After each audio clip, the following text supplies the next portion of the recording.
여러분 안녕하십니까? 저는 21세기 군사연구소의 김진욱 소장입니다.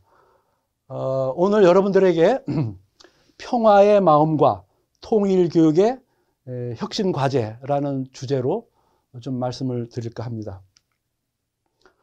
우선 평화의 마음이 무엇인지, 또 이 통일교육의 이 평화의 마음이 왜 필요한지, 그걸 국제정치 이론 중에서 그 신자유주의 이론의 틀에 맞춰서 한번 분석을 해보고, 또 평화 마음과 관련된 사례들 몇 가지를 지금 말씀을 드리고, 그리고 나서 통일교육을 개선하기 위한 혁신 과제들에 대해서 대개 한 6개 정도의 카테고리를 해서 좀 말씀을 드려볼까 합니다.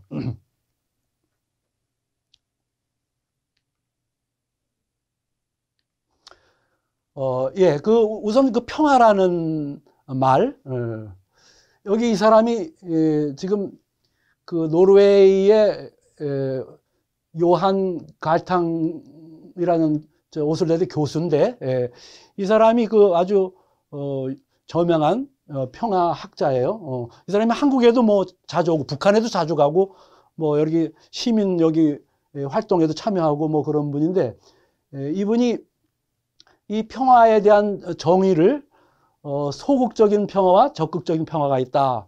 그래서 소극적인 평화는 전쟁이 없는 상태.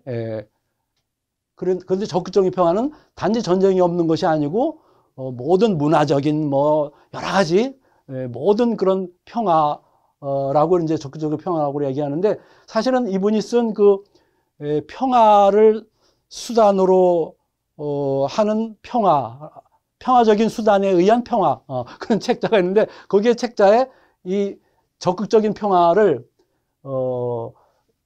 전쟁이라든가 폭력이라든가 이런 잠재성, 그런 갈등은 있을 수밖에 없는데, 그게 없는 게 중요한 게 아니고 그거를 비폭력적인 방식으로 해결할 수 있는 상태가 적극적인 평화다, 그런 거예요. 저는 이 정의를 아주 좋아합니다. 우리가 남북 사이에 군사력을 대결하고 있지만은 그런 가운데서 우리가 어떻게 평화를 만들 수 있겠는가, 그런 얘기예요. 그래서 평화에 대한 그런 거고, 또 평화라는 것이 뭐 아주 우리 인간들에게 가장 관심 있는 용어이기 때문에 여러 가지 나라마다 종교마다 뭐 다양하게, 특히 종교들이 다양하게 정의를 내리고 있잖아요. 우리 그 각 개개인들도 이런저런 것들의 어떤 복합적인 그런 평화에 대한 인식을, 개념을 갖고 있다고 생각이 돼요. 그래서 그렇게 볼 때, 이 사람 저 사람 이야기를 다 이렇게 통해서 볼 때, 우리가 지금 이야기하려고 하는 그 평화의 마음이라고 하는 것은 평화의 반대 마음이라고 할 수 있는, 평화의 반대 전쟁, 뭐 전쟁의 마음이라든가, 혹은 평화적으로 해결하는 거에 반대인 폭력으로 해결하는 거, 폭력의 마음이라든가, 또 혹은 대결의 마음이라든가, 뭐 적대의 마음, 뭐 이런, 또 경쟁, 뭐 이런 마음이 아니고 비폭력적인 마음, 요한 갈등이 얘기한 것처럼 평화적인 수단, 비폭력적인 방법에 의해서 그런 생각이라든가, 또 비적대적인 마음, 대화를 하는데 적대적인 생각을 하는 거, 비적대적인 마음이라든가, 또 공존 공영의 마음이라든가, 상생의 마음, 같이 살아나가는 거, 같이 상생의 마음이라든가, 이런 것들을 우리가 대략 평화의 마음이라고 정의를 하는데 뭐 큰 혼란이 없지 않겠는가,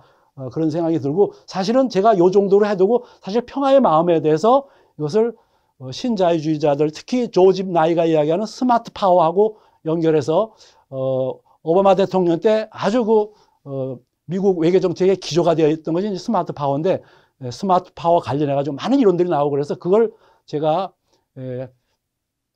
그걸 통해서 한번 평화의 마음을, 의미를 좀 강화시켜 보려고 합니다.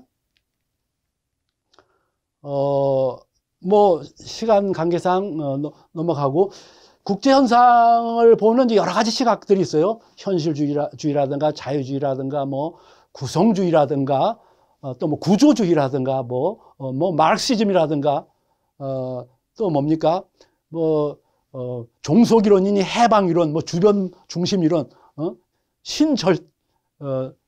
절대 절대 신제국주의 뭐 이런 여러 가지 이론 중에 있는데 그 바탕에 돼 있는 것들이 현실주의와 자유주의예요. 그래서 우리 학자들도 되게 특히 이제 현실주의 입장에서 많은 이야기를 하고 그러는데 뭐 현실주의의 틀을 가지고 이야기하는 거는 많이 들어봤으니까 저는 오늘 이 자유주의의 틀을 가지고 특히 자유주의에서 현실주의의 그것을 좀 보완한 신현실주의의 입장에서 좀 이야기를 하려고 합니다. 현실주의라고 하는 것은 이 국제사회가 자연의 정글처럼 약육강식의 사회다. 무정부 상태다. 정부가 없다. 그래서 국가 간에 이렇게 권력 갈등, 이익 갈등 이거밖에 없다. 도덕이라든가 선이라는 것은 환상적인 거다. 그래서 각 나라가 이렇게 권력과 이익을 추구하고 있기 때문에 그의 해답이 무엇이냐? 그 권력, 힘을 균형시키는 방법밖에 없다. 뭐 이런 얘기예요. 근데 자유주의는 뭐 여러 가지 철학적인 이제 배경을 갖고 있는 로크의 사회계약론이라든가 몽테스키, 칸트 이런 사람들 계몽주의 철학에서 이제 쭉 발전되어 온 건데 그런 국제사회의 어떤 그런 현실에도 불구하고 인간들은 동물하고 다르게 선을 실현할 수 있다. 또 선을 실현해야 한다. 도덕적 당위 이것을 우리가 실현할 수가 있다. 또 해야 된다. 그런 얘기들이요. 그래서 뭐 여기 우드로 윌슨 같은 미국 대통령 그 1차 세계대전 끝나고 그렇게 해서 이 자유주의를 바탕으로 해서 내놓은 안이 이제 국가들 간의 집단 안보 체제를 가져서 전쟁을 일으키는 나라를 막아보자. 악을 퇴치해보자. 이런 거예요. 그래서 나온 것이 이제 국제연맹이고 국제연맹이 또 많이 보완돼 가지고 국제연합이 나오고 이렇게 해서 이제 현실주의와 자유주의인데 그래서 말씀드린 것처럼 이 자유주의에서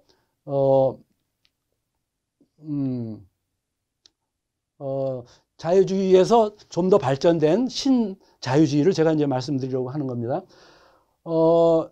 이게 봅시다. 이게 이제 국제 정치 주요 이론들의 어떤 특징적인 비교를 하고 있는 건데 제가 그 중에서 우리가 이제 평화의 마음을 이야기하고 있는 거니까 통일 교육을 평화의 마음을 가지고 해야 되겠다 이런 거예요. 그래서 평화의 마음을 이야기하는 거니까 평화의 마음에 어울릴 수 있는 관점이 뭔가 현실주의건 자유주의건 이걸 좀 비교를 해봤어요. 그래서 그 이론의 유용성을 한번 비교를 해보려고 하는 거예요. 그 이론이라고 하는 것이 상당히 중요해요. 그 이론을 어떤 정부건 어떤 이론을 택하느냐에 따라서 정책이 막 바뀌고 하기 때문에 이걸 한번 생각을 해봅시다. 지금 여기 보면은 국제사회를 움직이는 그 행위자를 현실주의자들은 국가다. 오로지 국가다. 그리고 자유주의는 국가도 국가지만 국가뿐만 아니라 다른 행위자들이 있다. 뭐 다국적 기업이라든가 뭐 무슨 세계 저명한 인사라든가 BTS 방탄소년단 이런 유명한 가수라든가 뭐 이런 배우 셀럽 같은 사람들이라든가 뭐 학술 단체들 또 환경 단체 뭐 NGO 단체 뭐 이런 여러 행위자들이 있다 이렇게 자유주의자들이 주장하는데 유용성을 생각해 봅시다. 우리가 이제 북한과 대화를 나누는 건데 통일 교육을 하면 이제 북한을 생각하는 건데 북한은 이제 공산주의 국가가 아닙니까? 그런데 공산주의 국가라고 하는 것은 사실은 국가 중심을 비판하는 사람들이에요. 그래서 국가가 아니라 자기들의 이념을 실현할 수 있는 당이 필요하고 그 당이 각 나라에 당이 다 모여가지고 언젠가는 이상적으로 한계 정부, 세계 단일 정부를 만들자. 그런 게 그 사람들의 이상이에요. 그래서 여기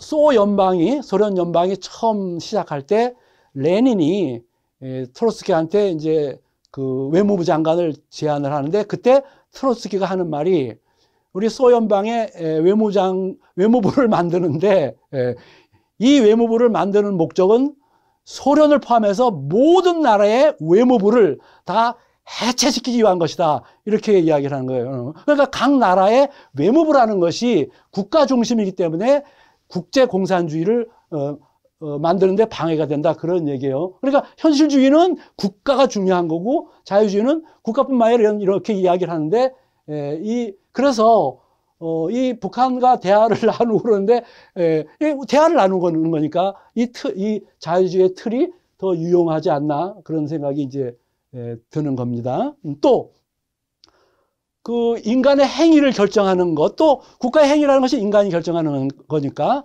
그거를 현실주의자들은 그 공포로부터 벗어나려는 것, 또 안전 생존에 대한 욕구, 이런 또 타인을 다른 나라를 지배하려는 욕구에서부터 인간의 행위가 동기가 발생된다. 이렇게 이야기하는데 자유주의는 물론 생존도 중요하고 뭐 그런 중요하지만은 인간은 동물하고 다르게 선을 실현할 수 있다. 또 동물하고 다르게 더불어서 잘 살려고 하는 그런 욕구가 있다.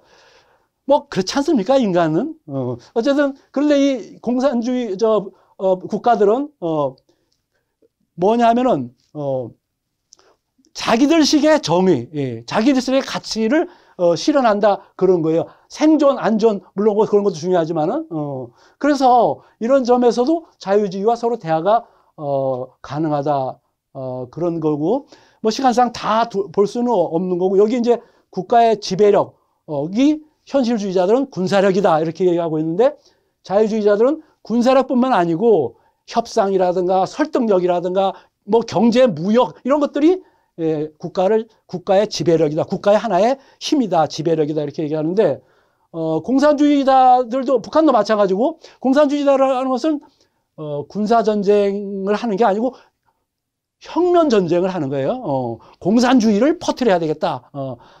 대남 남쪽을 적화시키겠다. 한반도를 공산으로 만들어야겠다. 전 세계를 공산주의로 만들어야겠다. 그런 혁명전쟁을 하는 거예요. 그래서 이 사람들의 주장이라고 하는 것은 이 협상이라든가 이런 것이 그런 혁명 투쟁의 하나의 연장선에 있다. 그래서 오히려 이런 뭐 심리전, 선무전, 협상력, 설득력, 또 내부 봉기 이런 것이 군사력보다 더 지배력이 있는 것으로 생각하고 있어요. 한국 전쟁이 발발하게 된 뭐 결정적인 이유라고도 저는 생각하는데 뭐냐면은 북한이 남침을 하게 되면은 남쪽에서 봉기가 일어나 가지고 큰 희생 없이 한반도를 공산을 할 수 있다. 그렇게 박헌영이가 그 김일성 따라가가지고 스탈린한테 설득을 하니까 스탈린이 그럴듯하게 보여서 스탈린도 그러면 모택동에 그것만 받으라. 받으면 그렇게 하겠다. 이렇게 시작된 거예요. 그래서 이거는 우리가 알아야 될 중요한 개념. 그런 측면에서도 단지 군사력이라고 주장하는 현실주의보다도 이 자유주의자들이 이야기하는 이게 더 서로 협상이 가능하겠다. 평화 협상. 우리가 평화를 하자는 거니까 헌법에 평화 통일을 하자는 거니까 싸우지 말자는 거니까 이런 협상이 가능할 수 있겠다. 그런 얘기예요. 그다음에 여기 또 국제사회의 어떤 국제사회 구조의 지배적인 특징이 뭐 여기 말씀드린 것처럼 홉스가 얘기하는 것처럼 만인의 투쟁, 무질서, 무정부, 약육강식, 오로지 강자만 이런 건데 자유주의자들은 이 국제 구조가 인간들이 이 갈등을 극복하려고 하고 선을 실현하려고 하고 보편적인 어떤 규범 질서를 찾으려고 하고 뭐 그렇게 해서 나온 것이 국제연합이고 그렇게 만들어진 것이 국제법 아니겠습니까? 근데 이제 공산주의자들을 보면은 북한도 공산주의니까 보면은 물론 그 사람들의 이상이 실현되지가 않았죠. 그리고 실패했다고 보고 또 잘못된 방향으로 나가고 있다고 봐요. 어떤 개인의 이득이라든가 당파의 이득 혹은 국가 이익 때문에. 그런데 결국 이 사람들의 이상이라고 하는 것은 결국은 부르주아와 프롤레타리아의 이 갈등을 해결하자. 또 제국주의 그 중심국가 주변국 사이에 이거를 어떻게든지 갈등을 해야 된다. 문제는 제국주의한테 있으니까 제국주의를 타도해야 된다. 그런 어떤 이념을 실현하려고 하는 거 아니에요. 어떤 국가 이익, 어떤 개인의 이익을 떠나서 이런 가치를 실현하려고 하는 측면에 있어서 자유주의와 이 친구들과의 대화를 일단 편하게 할 수 있지 않느냐, 이런 생각이 드는 겁니다. 그래서 이제 국제 현상이 이러니까 이걸 어떻게 해결해야 되느냐 하는 측면에서 현실주의자들은 바로 세력 균형론을 이야기하는, 힘의 균형을 갖춰야 되겠다, 그런 거예요. 뭐 힘의 균형을 만드는 여러 가지 방법들이 있어요. 이제 그걸 헤지모니 이론이라고 하는데, 작은 나라는 큰 나라에 붙어서 한다든가 여러 가지 그런 게 있는데, 이런 헤게모니 전환, 또 헤게모니 갈등을 해결을 위한 헤게모니 전쟁, 주도권 전쟁, 이런 걸로 해결할 수 있다, 이런 거고, 자유주의자들은 집단 안보 체제라든가, 이제 자유주의에서 좀 더 발전된 그 신자유주의 학자들이 많은 이론을 내놓고 있는데, 그것이 이 상호의존 이론, 상호의존을 하게 될 경우는 서로 전쟁을 하지 않더라. 가능한 한 복합적으로 다양하게 상호의존을 시켜야 되겠다. 또 시장경제 평화론이요. 시장경제에서 서로 막 하는 나라들끼리는 전쟁을 안 하더라. 가능한 한 이 시장경제의 틀로 끌어들여야만 전쟁하려는 의지가 생기지 않더라. 또 민주평화론, 이런 자유평화론, 개인의 자유를 존중하는 것이 결국은 국가 간의 전쟁을 막을 수가 있다. 이런 여러 가지 새로 많은 이론들이 나와 있어요. 티포텟 이론이라든가 많은 이론들이 나와 있어요. 그런 건데, 북한의 이제 공산주의자들이라고 하는 것은 결국은 사실은 그 사람들은 이 제국주의 전쟁, 제국주의 헤게모니 전쟁을 근본적으로 비판하는 사람들이에요. 그래서 이제 종속 이론이니 해방 이론이니 이런 이론들이 다 여기서 나오는데, 그래서 이 자유주의의 입장에서, 틀 안에서 우리가 평화를 이야기하고 통일을 이야기할 때 더 유용성이 있지 않는가, 그런 생각이 듭니다. 여기 이제 신자유주의라고 하는 것은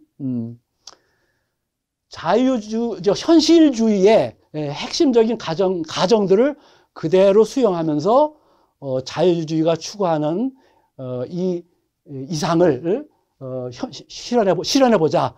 국가 간의 협력, 또 평화를 만들어보자. 그런 얘기예요. 그래서 아까도 말씀드렸지만, 이게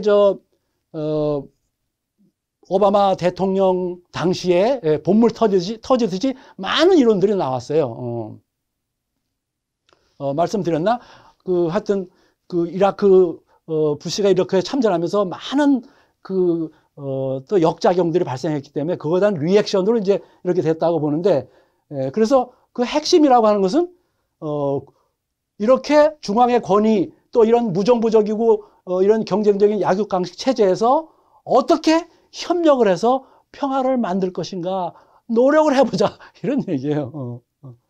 그 다음에 여기 이제 신현실주의라는 것이 있는데, 현실주의에서 좀 더 발전된 이론이 이제 신현실주의예요. 우리가 이제 자유주의, 신현실주의, 또 현실주의, 신현실주의, 이렇게 신이라고 하는 것은 국제 레짐, 국제 기구, 국제 조약, 국제법 이런 것을 하나의 변수로 받아들이고 있는 이론들이에요. 그런데 그렇다 하더라도 신현실주의에 이제 신현실주의도 다양한 이론들이 있는데, 그 중에 이제 미어샤이머 같은 사람이 이제 공격적 현실주의의 주장을 펴고 있는데, 이게 우리나라 보수적인 학자들이 가장 많이 따르고 있는 이론이에요. 이 틀에 맞춰서 많이 설명을 하고 그런데, 여러 가지 맞는 점도 많이 있는데, 제가 볼 때 또 어떤 일단이 있느냐면은, 결국은 이 사람들이 주장하는 거는 뭐냐면은, 어떤 그런 환경 속에서 그 국가가 어떻게 생존할 수 있겠는가, 그 국가가 어떻게 자기들 이익을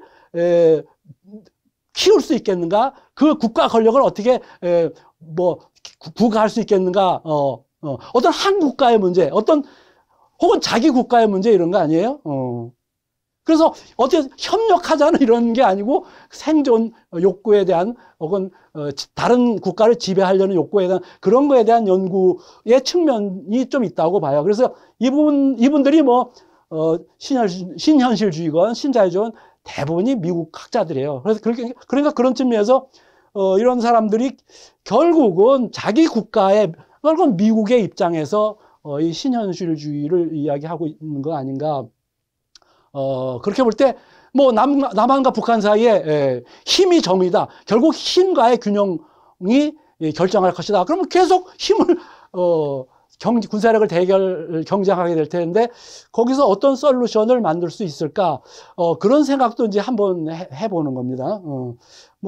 제가 말씀드리는 거가 우리 이 보수성이 강한 선배님들한테 또 어떻게 받아들여질지를 모르겠어요. 그래서 이걸 하나의 생각이 일단으로 생각하고 또 이거 제가 오늘 그 강의를 하는 것은 앞으로 이제 미래 세대를 위해서 우리 어린 사람들에게 어떻게 하면 이 사람들이 통일에 대한 의욕이 없어요. 90년대 그 북한의 고난 행군 시대 이후로 우리가 북한하고 통일하면 우리가 손해 아니냐, 나한테 피해가 오는 것이 아니냐, 이게 팽배해 있기 때문에 그래서 이 사람들에게 어떻게든지 통일에 대한 의지를 높여야 되는 통일 교육이 필요한데, 그래서 그래서 큰 물줄기의 차원에서 제가 설명하는 거니까 우리 보수적인 선배님들께서 좀 양해가 있으시길 바랍니다. 그래서 신자유주의의 이론의 골자라고 할 수 있는 것은 이 세 가지를 볼 수 있어요. 첫째는 봅시다. 이걸 통해서 해볼까? 이걸 통해서 해봅시다. 여기서 그래서 첫째는 국가 사이에 정부 기관뿐만 아니라 다양한 채널이 있다. 경제적, 그러니까 기업들끼리의 채널, 학문적인 채널, 동성애 채널, 그렇죠. 음악, 문화, 예술, 가수, 배우, 다양한 채널로 구성되어 있잖아요. 정부기관에. 이런 얘기를 하는 것은 뭐냐면은 오로지 정부기관에 의해서 모든 것이 결정될 때 경직된 결정이 일어날 수 있다. 그런 겁니다. 근데 채널을 다양하게 일어나면은 그런 경직된 결정 구조에서 피할 수 있다. 이런 겁니다. 또 정치 이슈, 또 군사 문제 이런 거를 넘어서서 다양한 이슈로 서로 인터랙션, 상호작용이 일어나고 있다. 그런 거예요. 사람들이 오로지 정치 문제, 군사 문제, 무력에 대한 문제, 다른 사람을 지배하려고 하는 욕구, 그런 그런 것에서 벗어날 때, 우리가 좀 더 전쟁을 막을 수 있고, 국가 사이에 그 경직을 개방시킬 수 있다. 그런 거예요. 그래서 이렇게 하다 보니까 군사력의 효과가 약화되더라. 이렇게 하다 보니까 군사력의 사용이 감소되더라. 이렇게 주장이에요. 실제로 제1차 세계대전 이제 제가 전쟁 교수니까 제1차 세계 끝나고 나서 어떻게 이렇게 평화를 오랜 동안 유지할 수 있을까? 첫 번째로 이제 그 핵균형, balance of terror 그래가지고 이 공포의 균형, 감히 핵을 쓸 수 없는 그런 공포의 균형. 또 한 가지는 이런 복합 상호 의존. 각 나라들끼리 서로 의존되다 보니까 나의 위협이 상대의 위협이 되고 나의 힘이 상대의 힘이 되다 보니까 그 서로 전쟁을 피하게 되더라. 우리가 가능한 한 우리 북한을 국제 의존시키려고 서로 간에 의존하려고 하는 이유가 이제 거기에 있는 거예요. 이거 다 넘어갑시다. 넘어가고 여기 제로섬 게임, 파지티브 게임 이것도 그거를 해서 이거 극복하기 위해서 나온 재수해 드리려면 이제 오래된 이론인데 이런 것들을 한번 이야기를 해봅시다. 제로섬 게임이라는 건 이제 이런 거 여러분들 잘 알겠지만은 결국은 나의 이익의 영역이 있고 너의 이익의 영역이 있는데 네가 이익을 보면은 그건 딱 그만큼의 나에게 손실이 된다. 내가 승리하면 너는 패배하게 돼 있다. 네가 승리하면 나는 패배하게 돼 있다. 그래서 우리는 서로 어차피 적대자일 수밖에 없다. 한쪽이 이기면 다른 쪽은 반드시 패할 수밖에 없다. 제로섬 게임. 사실은 국제주의 현실주의자들이 많은 현실주의자들이 주로 이야기하는 거예요. 근데 정말 인류가 이제 어떻게 보면 위대한 발견을 했다고 보는데 이 파지티브 썸 게임, 윈윈 게임이라고 이렇게 이야기하는데 우리말로 상생 게임이라고 해봅시다. 그렇게 쓰는 사람, 학자들도 좀 있어요. 제가 이제 주로 상생 게임이라고 쓰는데, 이 상생 게임을 주장하는, 이건, 신자유주의자들이 많이 주장하는 이론이에요. 게임 이론이에요. 그래서 이 사람들은 뭐냐면, 나의 이 영역과 너의 이 영역이 다른 영역이 있다. 그렇지만은, 같이 이익이 중첩된 영역이 있다. 상생의 영역이 있다. 그리고 가능한 한 이 상생의 영역을 넓혀 가야 된다. 이게 이제 게임 이론을 통해서 신자유주의자들이 이야기하는 거예요.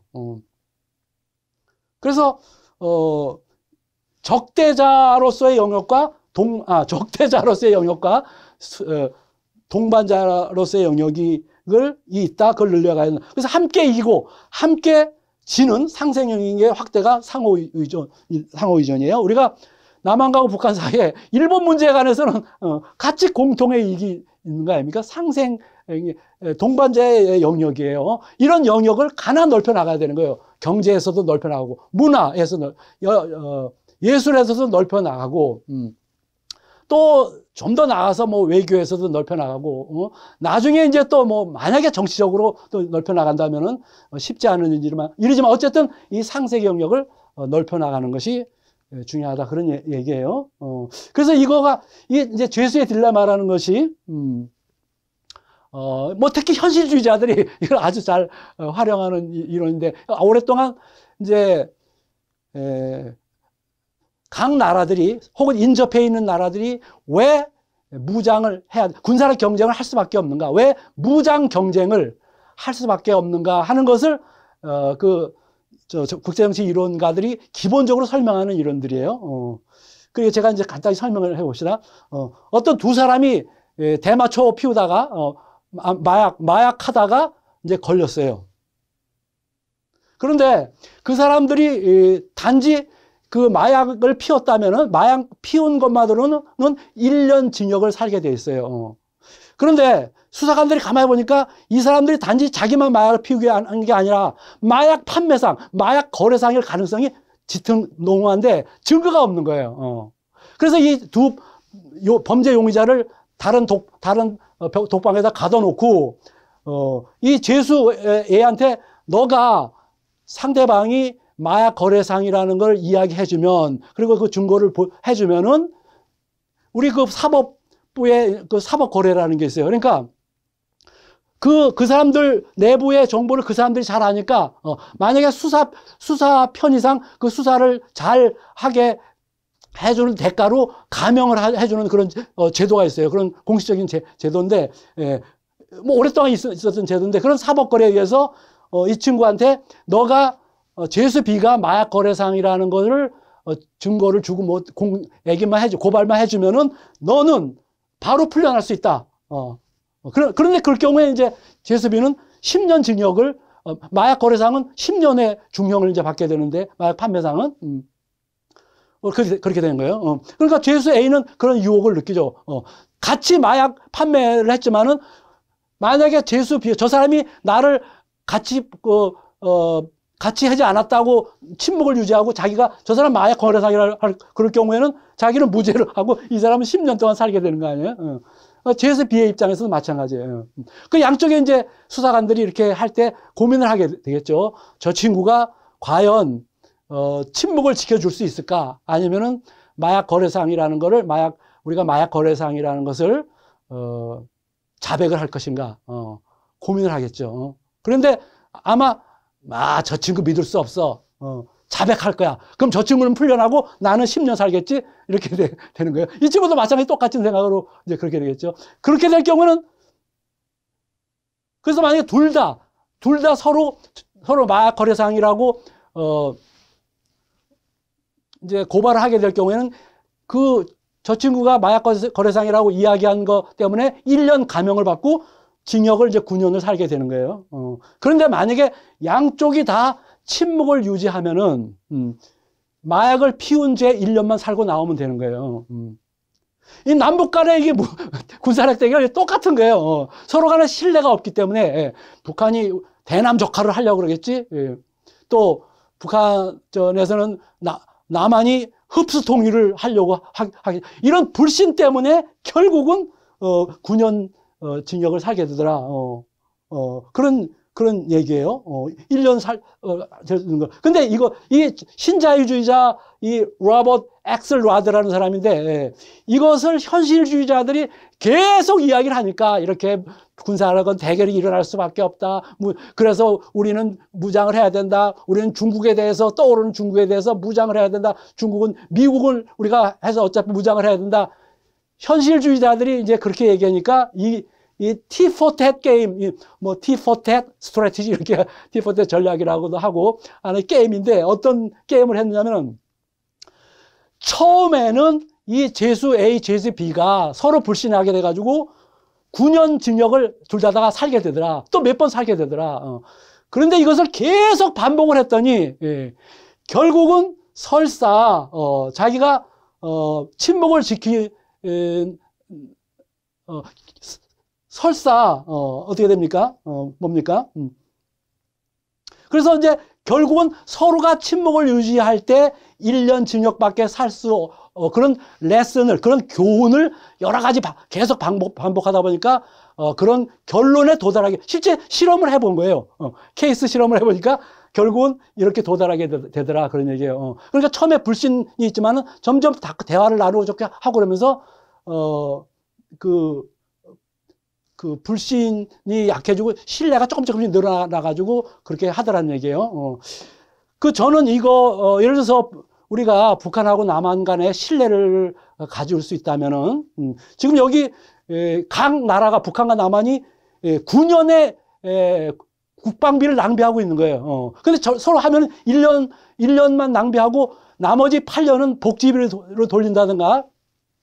저는 이제 여기 21세기 군사연구소 연구소장이니까 한 30년 가까이 연구소를 운영하면서 연구소에서는 뭐 21세기 연구소니까 여러 가지 미래 무기 체계에 대한 선행 연구라든가 또 전술 체계에 대한 전투 실험 연구 이런 거, AI 인공지능을 이용한 통신 네트워크 그걸 개발한다든가 또 유무인 복합 체계 이런 거.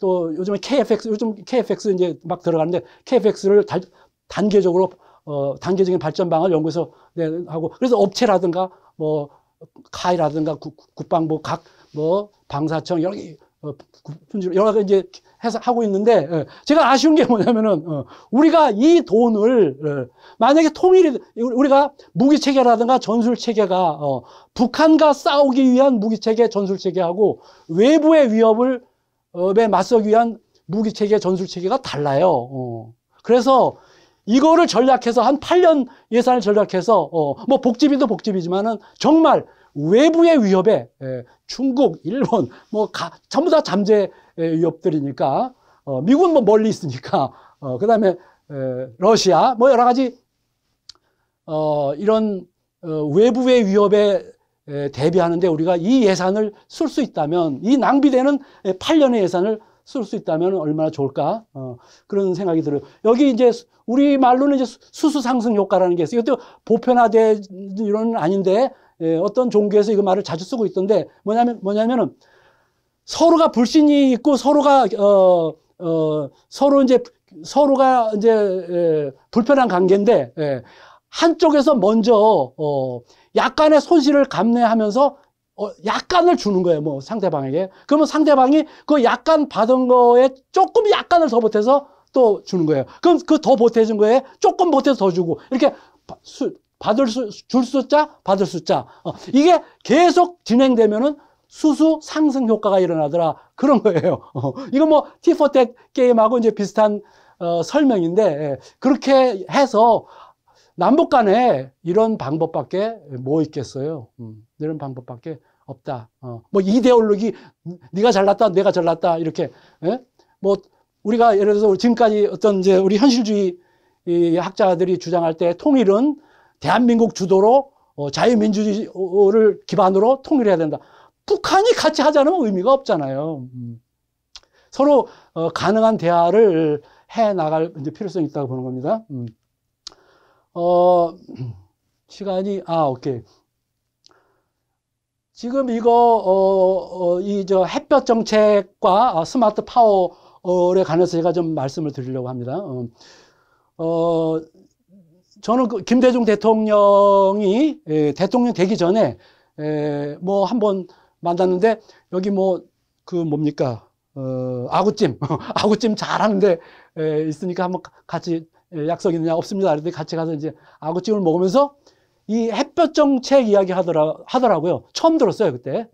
그 이솝의 우화를 쭉 설명하면서, 우리가 북한에 대해서 이렇게 바람을 막 불어쳐서 북한을 개방시킬 수 있느냐? 자기 생각에는 없다고 생각한다. 햇볕을 비춰줘야만 이솝의 우화에 나오는 것처럼 이 나그네가 옷을 벗는 것처럼, 그렇게 벗길 수 있지 않느냐 이런 얘기예요. 그래서 상당히 의미 있는 얘기고 제가 진지하게 들었어요. 그게 옳을 수가 있겠다 그런 생각이 들었어요. 그런데 스마트 파워라는 입장에서 그것이 좀 보완되었어야 되지 않나 그런 생각이 이제 나중에 들었어요. 뭐냐면은 이게 이제 스마트 파워인데 스마트 파워라야만 골을 넣을 수가 있다는 거예요. 스마트 파워인데 이쪽에 Y축은 이제 관계, relationships고 이쪽에는 이제 그 relationship을 하는 관계를 촉진시키는 거기에 상호 의존하게 되는 목표, 그 결과를 말하는 거예요. 그 이쪽에는 이제 하드 파워 측면이고 이쪽에는 소프트 파워 측면이에요.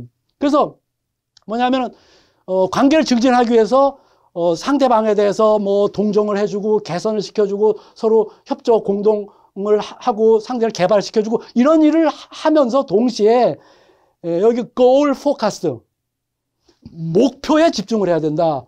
또 그 결과를 위해서 몰아쳐야 된다. 또 그 책임, 그 결과에 대해서 아주 relentless하게 아주 끈질기게 아주 가차없이 이걸 해야 된다. 이게 하드 파워예요. 그 이것을 합쳐서 해야만 스마트 파워다 그런 얘기입니다. 그 우리 이제 햇볕 정책을 했는데 이게 그만 이쪽 정부가 들어가면은 그냥 막 그 틀렸다 그래가지고 바람을 막 몰아치고 해서 폭풍우를 날리고 또 이쪽 정부가 들어가면 그냥 무한 햇볕을 막 그게 잘못됐다. 같은 이쪽 정부가 됐든 저쪽 정부가 됐든 간에 이 지금 스마트 이론이 얘기하는 것처럼 양쪽을 다 고려해서야 해야만 된다. 그런 얘기예요.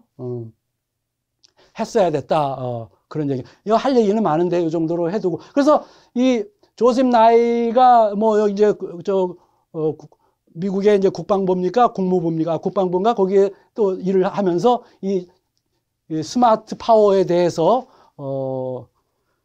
그 이제 부시 대통령 시절에 그 외교 핵심 기조였으니까 그게 도표로 설명하면은 현실주의라고 하는 것은 그 하드 파워의 중요해서 군사력을 놓치면 안 된다.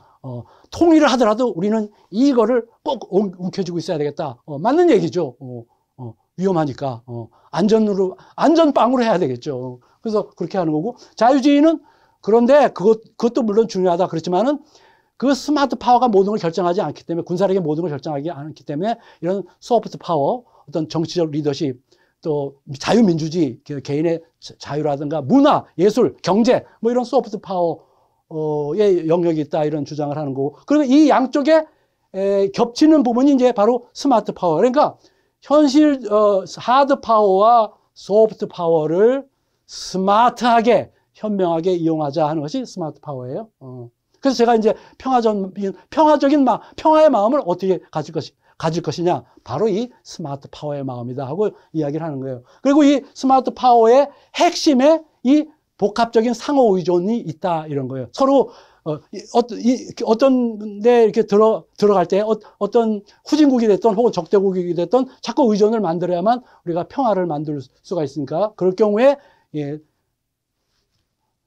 하드 파워만도 아니고 소프트 파워만도 아니고 이것을 현명하게 사용하는 소프트 파워만도 아니고 스마트 파워다 이런 얘기예요. 예를 들어서 그 개성공단이라든가 금강산 그 관광 사업 같은 거 말이에요.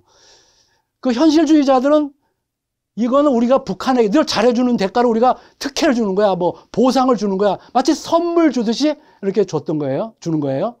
그러니까 북한에서 만약에 약속을 어긴다든가 뭐 조금 위협을 가한다든가 그러면 이런 괘씸한 놈들 철수 이렇게 되는 거예요. 그러나 신자유주의자들은 개성공단 사업이라든가 금강산업이 스마트 파워예요. 이게 무기예요. 저 소프트 파워 무기예요. 무기 체계예요. 그렇기 때문에 얘들이 뭐 우리에게 위협을 가한다 그러면은 오히려 이 소프트 파워를 더 전진 배치시키는 거예요. 북한이 두려워하는 게 뭘까요? 우리의 군사력을 두려워할까요? 북한이 정말로 두려워하는 거는 뭐 흡수 통일을 두려워하고 그러는데 그게 뭡니까? 우리의 인간의 존엄성, 인권이라든가 자유라든가 민주적인 해결 방식이라든가 개방된 언론, 여론, 또 학술 문화가 이렇게 번창하는 방탄소년단이 세계에 이렇게 유명한 가수를 북한에서 만들려면 아마 20-30년이 걸릴지도 몰라요. 이런 거라든가 이런 소프트 파워에 대해서 가장 두려워하는 거예요. 정말로 우리가 북한보다 우위에 있는 게 뭡니까? 소프트 파워잖아요. 그러면은 더더욱 이 소프트 파워의 중요성을 이야기하는 또 스마트 파워의 중요성을 이야기하는 신자유주의자, 소프트 파워의 중요성, 이 신자유주의자의 이론을 틀을 가지고 북한과 대화하는 것이 더 유용하지 않겠는가 하는 저의 생각의 일단을 말씀드리는 겁니다. 뭐 이게 시간 관계상 지금 벌써 40분인데 10분밖에 안 남았는데 이거는 한번 이야기를 해봅시다. 그래서 그 베트남 전쟁을 한번 제가 예를 들어서 생각해요. 베트남 전쟁이라고 하는 거가 정말 미국의 세계 최강 군사 강국이 베트남한테 어떻게 질 수가 있느냐? 분명히 진 거 아닙니까? 결국 그 남베트남을 지원해서 이렇게 했었는데 남베트남이 어디로 갔습니까? 미국이 빠지자마자 금방 북베트남이 통일해버린 거 아닙니까? 어떻게 이 군사 대국이 이 베트남 같은 나라에 질 수가 있느냐? 진 거는 분명하죠. 그래서 제가 생각하는 게 아니고 학자들이 분석해 볼 때 그것은 미국의 하드 파워와 베트남의 소프트파워의 전쟁에서 그 소프트 파워가 이긴 거다 그런 거예요. 저는 이제 스마트 파워라고 이야기를 하고 있습니다. 왜 그러냐면은 베트남의 소프트 파워라는 게 뭡니까? 오랫동안 프랑스에 대해서 그 저항 운동, 이런 민족 정체성, 이런 소프트 파워, 또 그 호지명으로 대비된 그 정치적인 도덕성, 또 사회의 휴먼 리더십, 이런 휴먼, 네, 또 이 베트남이 그 유교를 영향을 많이 받은 나라예요. 그래서 사회적인 소프트웨어가 많은 나라예요. 그래서 그것들이 바로 이제 베트남의 소프트웨어인데 그것만이 다가 아니고 가장 중요한 베트남의 하드 파워가 있었는데 그건 뭐냐면 땅굴 지연 전술이에요. 땅굴을 파고 들어가지고 미국이 명분 없는 전쟁을 하고 있다, 부도덕한 전쟁을 하고 있다 하고 미국 시민들이 또 세계 시민들이 일어날 때까지 견뎌낼 수 있었던, 그래서 더 이상 이래서 미국이 부도덕한 전쟁을 하고 있다, 더러운 전쟁을 하고 있다, 그런 것들은 역으로 생각하면은 명분 없는 전쟁을 하고 있다, 그런 역으로 베트남에게 엄청나게 강한 소프트 파워예요.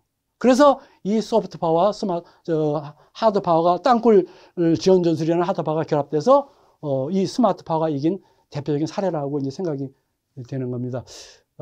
지금 이거 북한 핵무기를 신자유주의 입장에서 어떻게 볼 것인가, 나중에 기회가 주어진다면은 제가 설명을 드리도록 하겠습니다. 제가 이거 과제를 한 일주일 전인가 한 10일은 안 되고 그 전에 이걸 좀 부탁을 받아서 하는데 그 여러 가지 과제 중에서 하나서 이 과제가 보니까 제가 평소에 가지고 있었던 마음을 좀 전달할 수 있는 기회가 되지 않겠나 이렇게 했는데 시간이 50분밖에 아니라고 그래서 이것도 중요한 문제인데 나중에 시간 되면 이제 말씀드리기로 하고, 그래서 일단 이건 이 결론을 내리고 이 통일 교육의 혁신 과제에 대해서 좀 설명을 드리는 걸로 하겠습니다.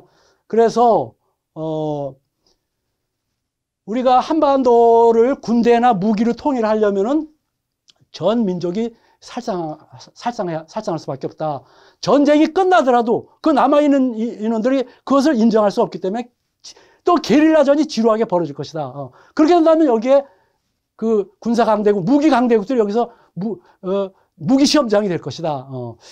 저는 제가 뭐 육사를 나와서 계속 이런 군사 일만 전쟁 얘기를 하고 뭐 이렇게 평화 얘기를 하고 이런 일을 해오고 각 나라의 전쟁 그걸 많이 이제 가르치기도 하고 있지만은 눈에 보듯 뻔한 일이에요, 이게. 그렇기 때문에 군사력은 반드시 필요하지만은 스마트 파워에서도 이야기하는 것처럼 그러나 군사력만으로 통일을 결정짓지 못한다. 뭐가 통일을 결정지을 수 있을까? 평화의 마음. 그래서 아마도 이 주제가, 이거 제가 만들어낸 주제는 아니고, 그런데 이 주제가 평화의 마음과 통일 교육의 혁신 이렇게 나온 것이 아닌가. 그래서 평화의 마음이라든가 상생의 마음, 공용의 마음, 이런 것들이 결국 우리가 분단을 극복하고 평화를 만들어낼 수 있다. 그런 겁니다. 또 우리에게 통일이라고 하는 것이 우리의 궁극적인 목표가 아니에요. 우리에게 목표는 평화입니다. 만약에 통일을 하는데 평화를 해친다. 그거 왜 해요? 그래서 통일 하나의 수단일 뿐이고, 그래서 군사력 대결로는 통일도 평화도 가질 수 없다. 이렇게 말씀드리고, 통일교육의 혁신 과제에 제가 이제 뭐 평소에 많은 생각을 해왔기 때문에 짧은 시간 동안에 이제 제 생각을 정리해보고 또 여러 가지 최근에 나온 책들을 쭉 보면서 한 6개 정도의 카테고리로 만들었어요. 그래서 첫째는 이제 북한과 이 적대 관계, 대화를 하는데 타자를 적대적 타자로 하게 될 경우에는 계속 속이게 되고 기만 전술을 하게 되고 뭐 강짜를 부리게 되고 막 이렇게 되니까 그걸 어떻게 적어도 이 통일 교육을 하는 클래스에서는 극복할 것인가. 또 북맹 퇴치, 북한에 대해서 우리가 정말 몰라요. 그래서 이거를 어떻게 해결해야 될 것인가. 그 다음에 이제 통일 교육에 대한 컨텐츠라든가 교육 방식, 많은 방법들이 나와 있더라고요. 그런 것을 어떻게 적용할 것인가. 또 통일국가, 통일사회에 대한 이미지를 어떻게 형성할 것인가. 또 뭐 우리가 다 잘 아는 것처럼 정권을 넘어서서 이 정권이 들어서면 안보 중심적인 통일교육, 이 정권이 다른 정권이 들어서면 또 평화 중심적인 삭갈려요, 학생들도.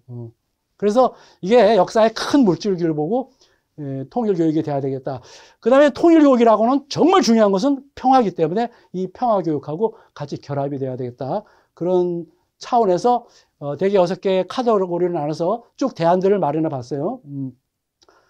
그래, 먼저 이제 이 적대 관계를 없애는 건데, 지금 우리가 과거에 북한이 어때다 자꾸 과거가 아니고 지금 북한이 어떻게 변하고 있는가. 우리한테 중요한 것은 지금 북한의 현재이잖아요. 현재의 북한. 또 북한을 미래를 끌고 가려고 그러는 거 아니에요?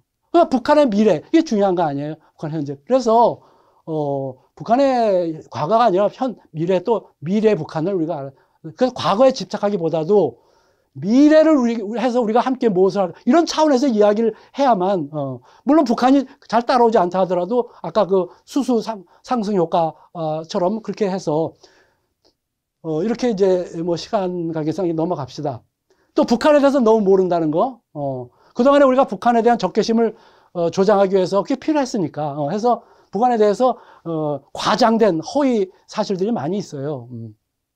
그런 거에 대한, 이제는 뭐 인터넷 시대가 돼가지고 뭐 SNS로 다 돌아다니고 그러니까 허위 정보로 교육시킬 수가 없어요. 그런 거를 문제라든가, 또 우리가 공산주의 이론이라든가 공산당 전략전술, 또 북한식의 옳고 그름, 북한식 정의, 이걸 잘 몰라요. 북한식의 옳고 그름을 따르라는 얘기 아니에요. 적어도 북한과 대할 때 너희들이 옳다고 생각하는 건 이거 아니냐, 이렇게 돼야 되는 거죠.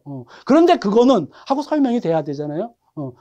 예를 들면 북한은 독재 국가, 공산주의 국가라고 하는 것은 마르크스 이론에 따라서 프롤레타리아 독재를 통해서 이상적인 공산주의 사회를 실현한다는 거예요. 그러니까 프롤레타 독재라고 하는 것은 과도기의 그 국가 체제를 말하는 거예요. 그래서 소련이 됐던 중국이 됐던 우리에겐 다 독재 국가인 거예요. 적어도 이 정도를 너희들은 독재 국가는 나빠. 그게 아니고 너희들이 과도기적으로 이렇게 하고 있는데 현실에 있어서는 이렇지 않느냐. 과연 그게 그런 프롤레타리아 독재를 통해서 이상적인 공산주의 사회로 넘어갈 수 있다고 생각하느냐. 뭐 이런 정도가 돼야만 대화가 되는 거 아닙니까? 벌써 50분이네. 그 다음에 뭐 북한은 왜 미국에 대해서 저렇게 그런가? 한국전쟁 때 네팜탄을 하도 맞아가지고 그런가? 그런 게 아니고 북한은 제국주의 전쟁을 하고 있는 겁니다. 제국 국가들이 중심 국가의 주변국들 간의 불평등 이렇게 되는 것을 우리가 해결해야 된다. 제국주의를 타도해야 된다. 그러니까 미국에 대한 증오심이 있는 거고 마음속으로 증오심이 있는 겁니다. 지금 트럼프와 김정은이 친하다. 근데 또 ICBM 전시하고 그러니까 트럼프가 그랬다. 근본적으로 생각 자체가 이렇다는 거를 우리가 알고 있어야 됩니다. 이런 거를 북맹을 퇴치해야 돼요. 그다음에 교육이 민간 주도가 돼야 돼. 왜 그러냐면은 어차피 통일이라는 것이 정치적인 통일, 제도적인 통일이 아니에요. 국민들 간에 이 마음이 연결돼야 돼요. 그래야만 통일이 일어납니다. 그래서 국민들의 참여, 시민 참여, 단체 참여가 중요한 겁니다. 여러 가지 이야기가 있는데 그렇게 하고, 그 다음에 통일 교육의 컨텐츠나 교육 방식도 이제 많이 개선시켜야 돼요. 우선 이 통일 교육의 키워드 자체가 안보로부터 안보 교육은 따로 안보 교육 우리끼리 하고, 통일 교육은 그 키워드가 평화, 통합, 신뢰, 화해, 민주, 정의 이렇게 돼야 돼요. 그렇게 그 다음에 이 정부 제도권 교육을 넘어서서 이 사회에서 통일 동아리 다양한 이런 프로그램들을 개발해서 해야 된다 그런 거예요. 이 젊은 사람들한테 통일에 대한 이 통일 후의 이미지, 지금 우리가 분단되어 있으면서 우리가 모르게 얼마나 비용을 낭비하고 있는가 이런 것들을 젊은 사람들 알려주고 통일 이후의 이미지를 그려줘가지고 통일된 사회, 통일된 경제, 통일된 학교 이런 것이 어떤 것 이미지 메이킹을 해줘야 돼요. 그 다음에 일관성 있는 통일 교육. 그래서 이제 정권형 통일 교육 이거 벗어나야 돼요. 그 다음에 이제 통일과 통일은 평화가 빠지면 그거는 안고 없는 찐빵이에요. 그렇기 때문에 평화교육과 통일의식과 평화의식을 동격으로 해서 진행돼야 된다는 겁니다. 숨가쁘게 50분이 넘었으니까 숨가쁘게 달려왔는데 다 생략하고, 결론적으로, 제가 몇 가지 제안을 한번 할까 합니다. 우선 통일이 됐든, 통일 교육이 됐든, 이거를 목표를 슬라이스를 해가지고 100단계 1000단계를 나눠가지고 너무 조급하게 생각하지 말고 여기 통일을 통해서 통할 통자 통일을 통해서 지배할 통자 통일하자 이런 거예요. 그러니까 서로 알고 나서 정말 이제 서로 소통하고 지내다 보니까 가면서 이거 우리 통일이 된 거야? 그렇게 우리가 통일이 돼야 된다. 그런 말 있잖아요. 남말은 새가 듣고, 반말은 쥐가 된다. 쥐도 새도 모르게 통일을 해나가야만 옆에 있는 나라들이 찝쩍거리지도 않고, 그래서 이렇게 소통을 해서, 하나로 통하면서 이렇게 통일을 이루어야 되겠다. 그 다음에 이제 통일권, 평화권, 통일전망하는, 이거 제가 반복해서 말씀드리지만, 이 통일 교육이 왜 중요하냐면은, 우리 젊은 세대들이 여기에 대한 저항이 많고 의식이 약해요. 그래서 이거를 우리가 젊은 사람들은 흥 이런 거니까 이 통일권, 평화권 이걸 만들어서 이 붐을 만들어내야 돼요. 그다음에 시간이 지나면서 북한의 지역별로 또 기관별, 단체별로 이렇게 자면 결연도 하고 이렇게 차차 하면서 지금 이 GP가 몇 개 폭파되고 이러는데 이 GP 그 자리에다가 평화 통일 교실을 만드는 거예요. 걷다가 그래가지고 남한의 강사들, 북한의 강사들 와가지고 모여서 인원수가 작건 크건 간에 거기서 밤새도록 토론하고 해가지고 하는 거예요. 그러니까 여기 JSA를 JSA Joint Security Area, 네, 공동 경비 구역인데 여기다가 Joint Study Area, 공동 공부 구역을 만들자. 어떨까? 뭐 제가 말씀드린 것들이 어떻게 보면은 좀 이상으로 환상으로 보일 수 있지만은 저는 이런 이 방법을 통해서 북한과 일단 대화가 돼야 되고 서로가 충분히 이해를 해야 되고 양보해야 되고 뭐 그런 것들이 평화의 마음이다. 그 평화의 마음은 다시 이야기하면은 조집 나이가 이야기하는 바로 스마트 파워다. 하드 파워를 경시하는 것이 아니고 소프트 파워를 무시하는 것도 아니고 이것을 현명하게 사용할 수 있는 스마트 파워다. 그래서 스마트 파워를 가지고 우리가 우리 후손들에게 교육을 시켜야 되겠다. 그런 겁니다. 뭐 비대면 저도 비대면 이거 온라인 학생들한테 가르쳐 봤지만 처음 해보는 건데 저는 질문 받기를 아주 좋아하는데 뭐 질문 시간 뭐 짧은 시간에 제가 하다 보니까 좀 빨리 진행됐고 또 여러 가지 뭐 하고 싶은 말을 많이 못했는데 나중에 기회가 되면 하는 걸로 하고 어쨌든 이런 기회를 주신 통일신흥원 또 선배님께 감사를 드리고 여러분들 이거 들어줘서 감사합니다.